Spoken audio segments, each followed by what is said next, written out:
दोस्तों नमस्कार। दोस्तों एल्केमिस्ट टाउनशिप इंडिया लिमिटेड का NCLT के मेल पर जो हम सभी PDF बनाकर डाल रहे हैं, तो वे जो हमारा मेल NCLT के पास एक्सेप्ट होता है तो वे एक पेमेंट स्टेटस बनाते हैं और उनका रिप्लाई वे हमारे मेल पर, जिस मेल से हम वहां पे भेजते हैं, उधर से रिप्लाई भेज देते हैं। अगर आपके पास रिप्लाई आता है तो ठीक है, अगर नहीं आता है तो किसी कारणवश अगर नहीं आया तो 2-3 माह के बाद आप अपना पेमेंट स्टेटस चेक करें और जिनका रिप्लाई आता है वे भी चेक कर लें, इसलिए कि उसमें आपका नाम एवं जो पेमेंट है वो सही है कि नहीं यह जानने के लिए। इसके लिए आइए हम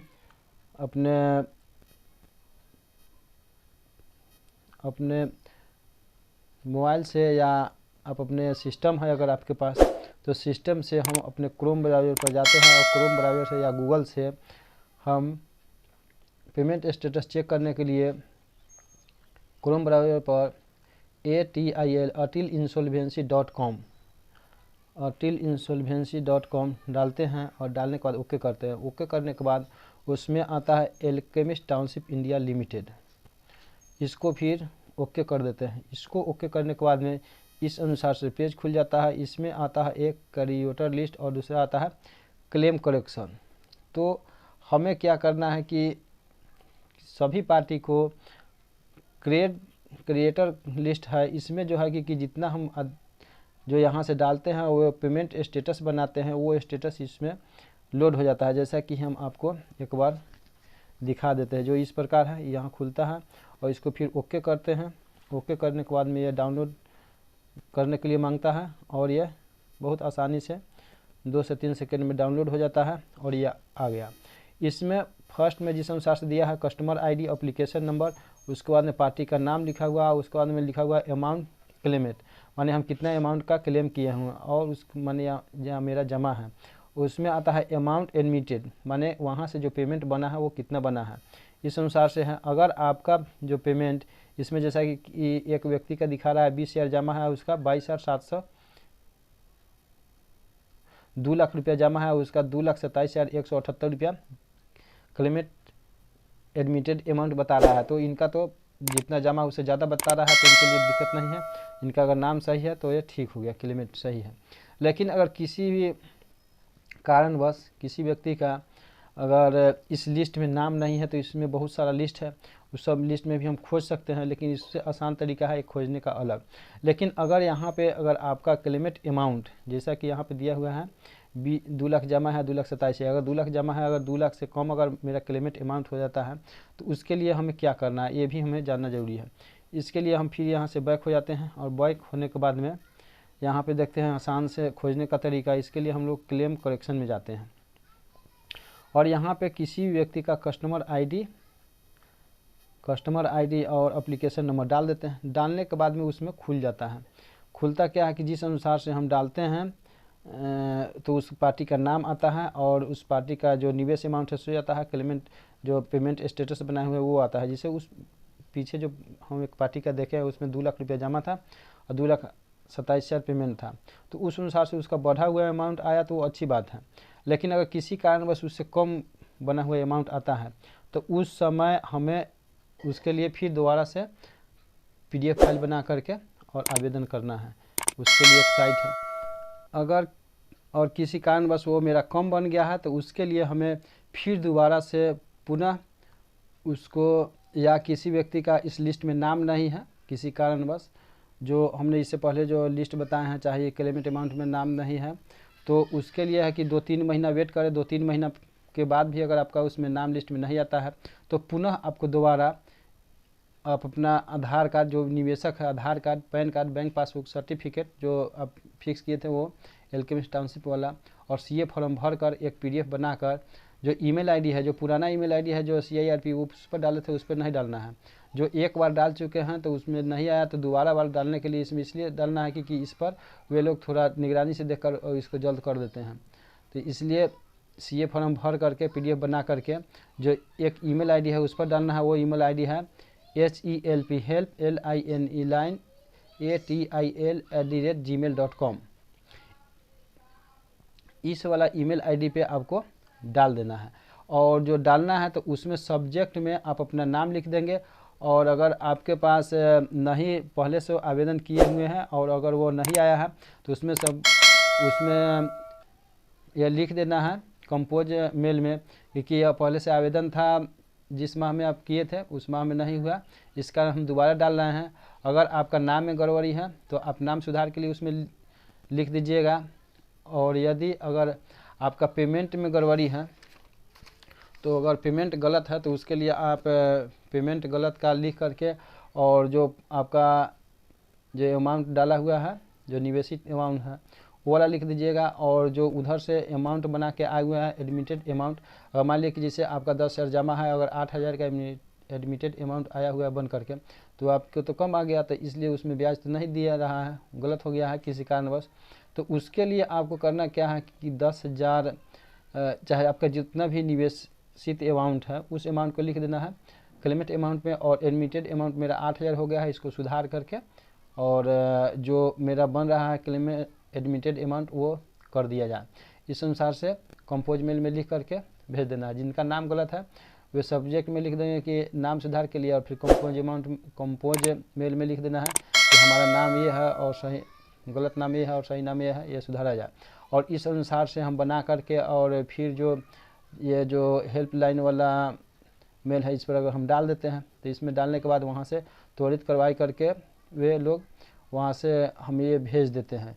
इसके लिए वे लोग बहुत निगरानी से अच्छा से भेज रहे हैं। और फिर वो हमें 1-2 महीने में फिर उसको चेक करते रहना है।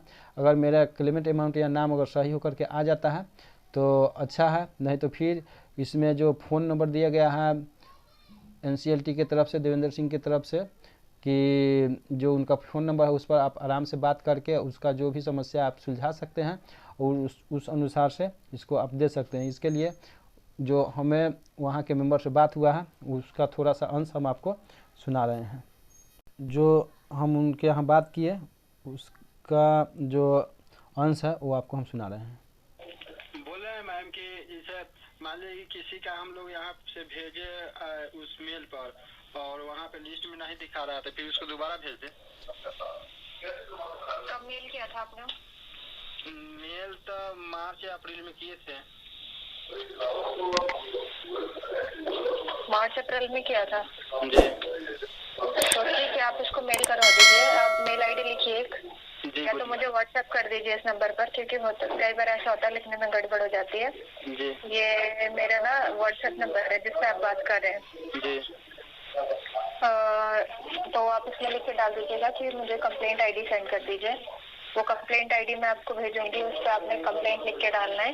ये पेपर हम आपको ऑलरेडी पहले भी मेल कर चुके हैं मार्च अप्रैल में, परंतु इन सभी का अभी तक लिस्ट में नाम नहीं आया है।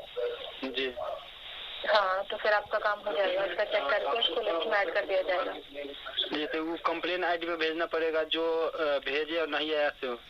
हाँ, उसी PDF को आप दोबारा भिजवा दीजिएगा जो लिस्ट में आपका नहीं है। मैम जो कोई भेजे हुए हैं हाँ, और जिसमें हुआ है क्या कि यहाँ से हम भेजे उसमें जमा है 10,000 और उधर से 7,000 या 8,000 का पेमेंट आया हुआ है, उसको क्या करें? तो उसके लिए जी सर वही कंप्लेंट ही जाएगा करेक्शन के लिए, जो आपको मेल आईडी में भेजूंगी ना, तो ये कंप्लेंट आईडी है कि नहीं करेक्शन का काम, और जो पेंडिंग लोगों का पहले मेल कर चुके लिस्ट में नहीं है तो उसमें कंप्लेंट जाता है।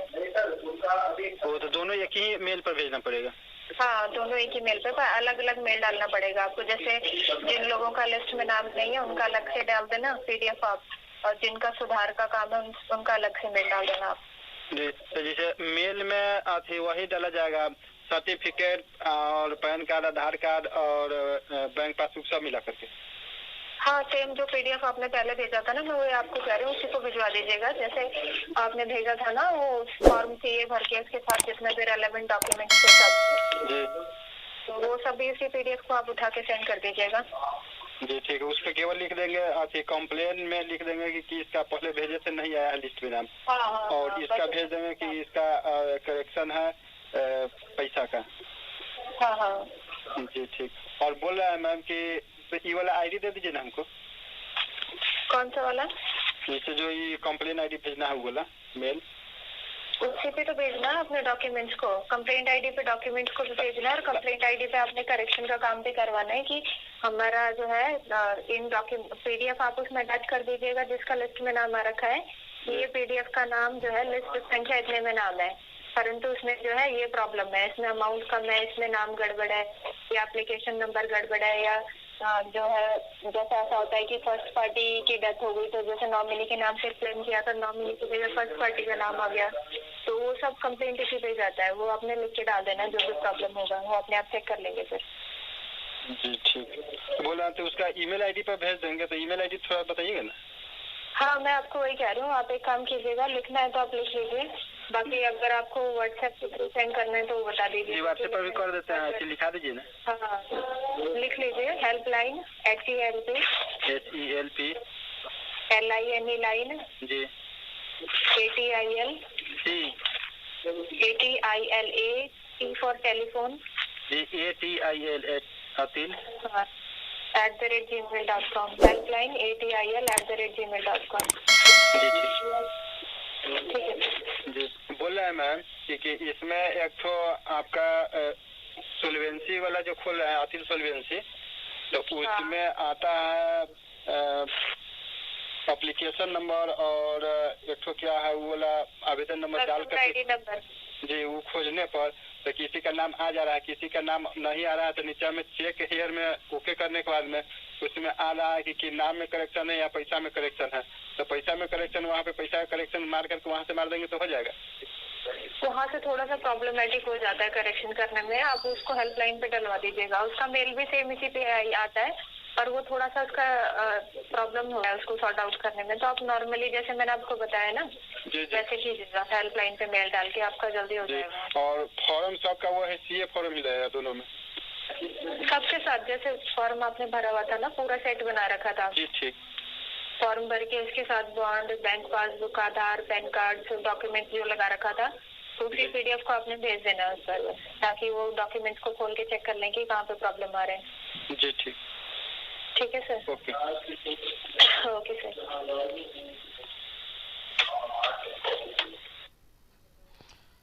ये हुआ मेरे साथ जो उनकी बातचीत हुई थी वो वाला, आप देख लीजिए, और जिस हिसाब से हो सके आप सभी अच्छा से अच्छा इसमें आप सहयोग करें जिससे कि सब लोगों का मैच्योरिटी मिल सके।